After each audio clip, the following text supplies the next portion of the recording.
we do not know how the other people are going to sort of react or take to our sharing of emotions.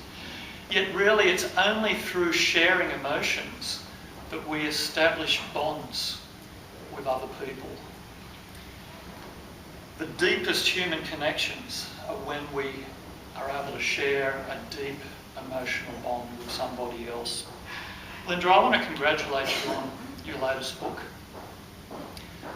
Well done. I trust that for some readers it will help them to solve the mystery of Asperger's. I trust that for some readers they will gain inspiration from reading your book. And I'm left in no doubt that everyone who reads your book will find an emotional connection. Congratulations, Linda.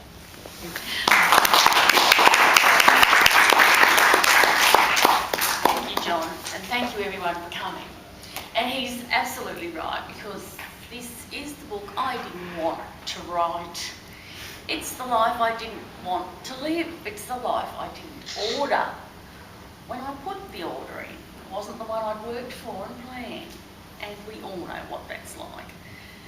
I felt that life was like a Luna Park or a playground that I'd lined up. I'd done the right things, I'd studied, I'd fixed it. I thought, right, don't like risk, not going on that thing, not going on that thing, that one that just goes like that with the horses, that's my ride. So I went and bought the ticket. Okay, so I'm in the queue and I get down and I think, hang on, this is the roller coaster and I've got the ticket, this is, no, hang on, help, this is not supposed to be happening. So I'm going to get out of the queue, but I can't because my son is on the roller coaster. So being a mother, I jump. I make that leap. I do what I would never do at any other time of my life. I go somewhere that I wouldn't choose to go. I become someone I wouldn't choose to be. I take on battles. I scream and I face fears that I would eliminate before they even came. But when you get a child with Asperger's, you don't have that choice. You don't get the pretty little horses. And I remember someone saying to me, does your son suffer from Asperger's syndrome? And I said, well, he has it, but I suffer. He's not suffering. That wasn't where the suffering was. He was having a lovely time, thank you very much, telling me exactly how the world worked, where I was wrong, when I was wrong, and even repeating conversations I had verbatim, 2 weeks worth if you wanted. You think women are bad, have an Asperger's, and you'll find out just what kind of a memory they've got. So when you come up against that situation, you've just got to stand there and say, I'm sorry, I was an idiot. You're right. So I want you to imagine, just have an image in your mind, very simple, and it's a garbage bin. You'll need that image a bit later on. And I'm going to tell you a story, and it's who's normal. Now, somewhere along the track, the wheels are going to start to fall off. And you're going to think, it was normal and it's sliding off. So I want you to think about who's normal and where it goes. It's evening, and it's their evening ritual. The little boy can't go to sleep without his favourite thing. And his favourite thing is dirty gravel from the driveway. His mother's driveway. So they go down just on twilight. She's still got the registered nurse uniform at the top and God knows what on the bottom. And she's taking him down to get his pockets full of gravel. And you ask, how did he get pyjamas with pockets? I made them. Because he had to have gravel. So down we'd go, and I would stand and wait. He would fill his pockets, dirty gravel in that pocket. And he would come and say, I love you, Mummy. Do you love me? I love you. Are you sure? Of course I'm sure. And then the other pocket, do you love me, Mummy? Yes, I do. Are you sure? Did I leave you at an orphanage for a few years and not pick you up? Where does this come from? This is the 50th time today. Yes, I love you. Of course I love you. I'm not sounding very loving by now. And then we come back and he climbs into bed with his pockets full of gravel. Yes, I know it's gone a bit pear-shaped. And then in the morning, when he gets up in the morning, the mother thinks, you're really retarded, Linda.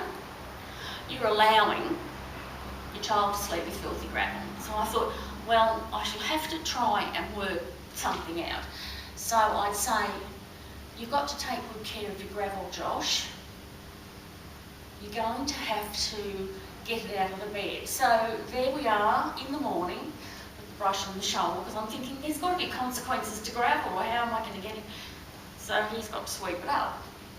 And then he's got to put the sheet in the washing machine so that he's, well, who knows what he's learning, but he's learning that there's some consequences and something happens.